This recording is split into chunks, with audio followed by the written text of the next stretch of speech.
আজিৰ এই 2 নম্বৰ লেকচাৰটোত আমি কণ্টিনিউ কৰিম প্ৰপাৰ্টি নম্বৰ 6ৰ পৰা okay I think this property number 5 is done in our previous video. So this is the 6th property. Let's prove it. Here meaning to enegua je log of m base n jodi thake tetia ami yar jodi base to ami jodi exchange korbo lage yar log argument to logot tetia ami ki likhim let's say log of 4 base 2 আমি ইয়াক এনেকৈ লিখিব পাৰোঁ 1 by log of 2 base 4 এনেকৈ okay এইটো এটা example তো ইয়াক প্ৰুফ কৰিবৰ কাৰণে আমি কি কৰিম আমি ফাৰ্ষ্টতে ধৰি ল'ম জাষ্ট চিম্পল হয় ইয়াৰ প্ৰুফটো লুক চ' আমি ধৰি ল'লোঁ log of m base a equal to p m equal to hobo a to the power p okay yar por ami likhim a equal to hobo m to the power 1 by p okay etia jodi amak 1 by p lage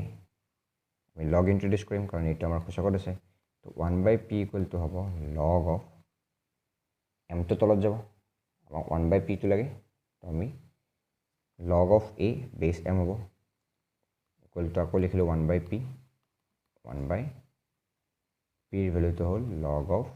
m base a ito palo a2 equal to 1 by a2 hol naiba yak enake mod rakhim dutar multiplication to cross multiply korile dutar multiplication to ito so log of m base a into log of a base m equal to 1 to monot rakhor technique to enekwa jodi enekwa ke thake jodi amar duta bostu nake multiplication thake to jodi eta argument thake antore eta base thake te duta kati dim aru yato eta base ase yate eta amar argument ase duta me kati dim finally 1 to teneke amar eta monot rakhor style okay etia hibo next 7th property 7th property to hole nepa yate amar argument to power ase base to power ase q tar karone ami ki korim just ami use korim a2 formula a2 52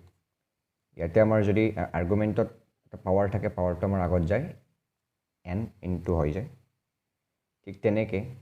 এইটো ক্ষেত্ৰটো আমি কি লিখিম first স্টেপটো আমাৰ এইটো হ'ব log of m পাৱাৰটো আগত গল p2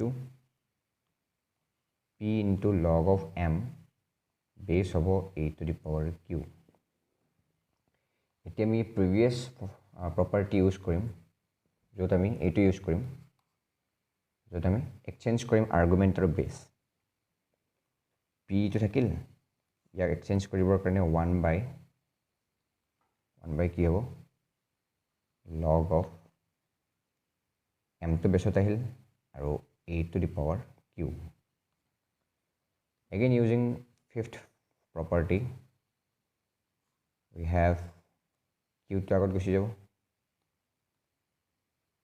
q into log of a base m okay এতিয়া জাস্ট ইয়াক খজাই পৰা লিখিলে হল তো এটো p by q into ইয়াক যদি আকৌ আমি এক্সচেঞ্জ কৰি লিখো কাৰণ এটো 1 by আছে এইখিনি বুজাব বিচাৰিছো যে এই পাৰ্টখিনি আমি ইয়াতে বেস আৰু আৰ্গুমেন্টটো এক্সচেঞ্জ কৰি লিখিব পাৰো তাৰ ভ্যালুটো হ'ব log of m base a তো hence proved তো এক্সাম্পলৰ কাৰণে আমি ললো যে log 4 base to 4 আছে আৰু এটো 16 আছে আমি কি লিখিম log of 2 to the power 4 আৰু 2 square আমি ইয়াতে কি লিখিম 4 by 2 এটো 4 এটো 2 এটো 4 এটো 2 okay তাৰ ভেলুটো হ'ব log of ইয়াতে 2 থাকিল ইয়াতে 2 থাকিল যেটো ইয়াৰ দুটাৰ পাৱাৰ আগত গুচি গ'ল ইকুৱেল টু হ'ব 2 log 2 base 2 log 2 base 2 মানে হ'ব 1 যদি ইয়াৰ দুটাই একে একে থাকে তাৰ ভেলুটো হ'ব 1 এইটো আমি সেকেন্ড প্ৰপাৰ্টি দেখিছো 2 into 1 equal to 2 ইয়াৰ ভেলুটো হ'ব 2 এতিয়া আমাৰ নেক্সট প্ৰপাৰ্টি আহিল 8 প্ৰপাৰ্টি এই প্ৰপাৰ্টিত আমি শিকিম log of m base a আমি যদি ইয়াক এটা নতুন বেছত পৰিৱৰ্তন কৰিব লাগে তেতিয়া আমি এনেকৈ লিখিব পাৰোঁ আমি কেনেকৈ লিখিম এটা এক্সাম্পল log of 3 base 2 আমি সাপোজ 7 এর বেছত লিখিম তো 7 এর বেছত লিখাৰ কাৰণে আমি 7 টো লিখিলো বেছত ইয়াত 3 থাকিল ইনটু আমি এটা যে প্ৰপাৰ্টি পঢ়িছিলো যত এনেকৈ এটা বেছত থাকে এটা আৰ্গুমেন্টত থাকে কাটা কাটি যায় এনেকুৱা তো ইয়াতে বেছত আছে 7 ইয়াতে আৰ্গুমেন্টত আছে 7 এতিয়া মই এনেকৈ ভাবিব পাৰো যে ইহত দুটা কাটা কাটি গ'ল আমাৰ হাতত থাকিল এইটো 2 টু বেস ইয়াত 3 টু আৰ্গুমেন্ট তেনে তো সেম হেতুৱে আছিল ৰুল তো তেনেকৈ আমি প্ৰুফটো চাই লওঁ let's quickly have the proof আমি কি কৰিম আমি ধৰি লম ইয়াৰ ভ্যালুটো হৈছে x ইয়াৰ ভ্যালুটো হৈছে y তো আমাৰ হাতত আছে log of m base b equal to x আৰু log of b base a equal to y okay so ইয়াৰ পৰা আমি কি পাম আৰ্গুমেন্টটো লিখিম m equal to হ'ব b to the power x এনেকৈ b equal to হ'ব a to the power y আমি যদি ইয়াতে b এর ভ্যালুটো বহাই দিও কি পাম a to the power y whole to the power x equal to a to the power xy তো আমি কি পালো ইয়াৰ পৰা a to the power xy equal to m আকৌ আমি যদি ইয়াত log ইন্ট্ৰোডিউস কৰো তো xy equal to হ'ব log base a থাকিল m ইয়াৰ মানে হল xy x ৰ ভ্যালুটো হৈছে log of m base b into log of b base a that's it এইটো হৈ গ'ল প্ৰুফ নাইবা ইয়াক আমি এনেকৈ মনত ৰাখিব পাৰোঁ তো এইটোৰ ষ্টাইলটো হৈছে log of m base a আছে আমি যদি ইয়াৰ বেসটো আমি চেঞ্জ কৰিব লাগে তাৰ কাৰণে লিখিম log of এটা নতুন বেস দিলো b আৰু এটা নতুন বেস দিলো b আমি ওপৰত লিখিম m তলত লিখিম a ইয়াতে m টো আৰ্গুমেন্ট ইয়াতে a টো আৰ্গুমেন্ট আৰু বেসটো হৈছে b আৰু ইয়াতে b এনেকৈ ভাবি লব পাৰা যে এইটো log base b আৰু এইটো log base b কাটা যায় ওপৰত থাকে m by ওপৰত থাকে log m base a কুল এটা হিল 9th property এইটো বহুত ইম্পৰ্টেন্ট প্ৰপাৰ্টি হয় যেটো আজিকালি যে এডভান্সত ইয়াৰ ইউজটো বহুত দেখা যায় তো আমি তাৰ কাৰণে ধৰি লম যে ইয়াতে মেইনলি কি হয় যদি a ৰ ওপৰত পাৱাৰ আছে log m যদি বেসটো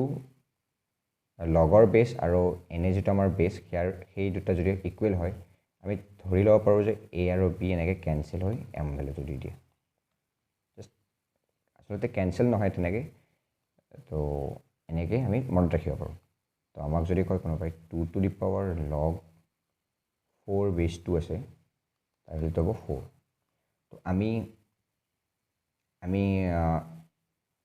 এটা নাম্বাৰ 7 ক যিকোনো এটা বেসত লিখিব পাৰোঁ যেনেকৈ আমাক যদি কোৱা হয় 16 ক আমি কি ইয়াৰ বেসত লিখিম 2 আমি এনে 2 ৰ বেসত লিখিব পাৰোঁ 2 to the power 4 3 ৰ বেসত লিখিব পাৰিম নেকি নে আমি সহজ অৰ্থত আমি 3 ৰ বেসত লিখিব নোৱাৰো তো আমি কি লিখিম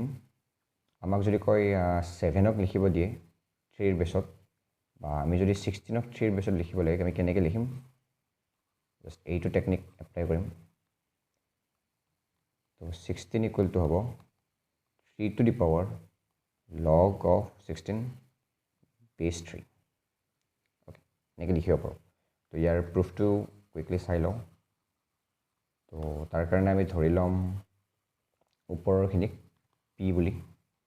কিবা এটা নতুন ভেৰিয়েবল তো আমি ধৰি ললো log of m base a equal to p simple হয় তো m equal to হ'ব log গুচাই দিম তাৰ কাৰণে a to the power p okay, আকৌ পিৰ ভেলুটো ইয়াত বহাই দিয়া, log of m বেছ as simple as that. Okay, এইটো বহুত ইম্পৰ্টেণ্ট হয়। তো our last property, 10th property. So আমাৰ লেফ্ট হেণ্ড ছাইডটো আমি লিখি ল'লোঁ। ইয়াতে কি আছে, এক্স টু দি পাৱাৰ আছে log of m বেছ a। এক্সৰ ওপৰত পাৱাৰ আছে এইখিনি। অ'কে, আমাক লেফ্ট হেণ্ড ছাইডত m বেছ লাগে। তো আমি বেছটো চেঞ্জ কৰিবৰ কাৰণে কি কৰিম, এমক ইণ্ট্ৰডিউচ কৰিম। তো এইটো যাতে বুজাত সহজ হয় তাৰ কাৰণে আমি বেলেগ পেন এটা লৈ লওঁ, এমক ইণ্ট্ৰডিউচ কৰিলোঁ আৰু লগক মাতিলোঁ এম কৰিলোঁ। কাৰণ আমি বেছটো আমি যদি সলাব লাগে তাৰ কাৰণে আমাৰ হাতত 9th প্ৰপাৰ্টিটো আছে, তাৰ কাৰণে এই দুটা কাটা যায় বুলি আমি ধৰিলোঁ এম আৰু এম। অ'কে, সেইকাৰণে আমি এনেকৈ লিখিব পাৰোঁ তাক। তো এতিয়া এইখিনিক লিখিম, ইয়াৰ আৰ্গুমেণ্টত লিখিম x two the power log m বেছ a। অ'কে, এতিয়া এই পাৰ্টখিনি যে আছে এইখিনি হ'ল আৰ্গুমেণ্টৰ ওপৰত পাৱাৰ, এক্সৰ ওপৰত পাৱাৰ। তো এইখিনি যাব ইয়াৰ আগত, equal to m to the power log বেছ m, আকৌ ইয়াত আহিব x, পাৱাৰটো যিহেতু আগত আহিল log m বেছ a, যিহেতু এটা মাল্টিপ্লাই হৈছে। অ'কে, এতিয়া আমি কি লিখিম, আমি আকৌ এইটো প্ৰপাৰ্টি ইউজ কৰিম য'ত log m বেছ a আৰু log x বেছ m আছে। ইয়াতে এটা এমটো আমাৰ আৰ্গুমেণ্টত আছে, ইয়াতে এমটো আমাৰ বেছত আছে, দুয়োটা আমি কাটা যায় বুলি ধৰি ল'ম। তো আমাক ফাইনেলি দিব m to the power log, এইটো আৰ্গুমেণ্ট থাকিল x আৰু এইটো বেছ থাকিল a। Hence proved. Okay, so' বাছ এইখিনিয়ে আছিল আমাৰ এইটো ভিডিঅ'লৈকে। অ'কে, আমি নেক্সট ক্লাছত আমি প্ৰব্লেম আলোচনা কৰিম from basic level to advance level. Okay, so thanks for watching.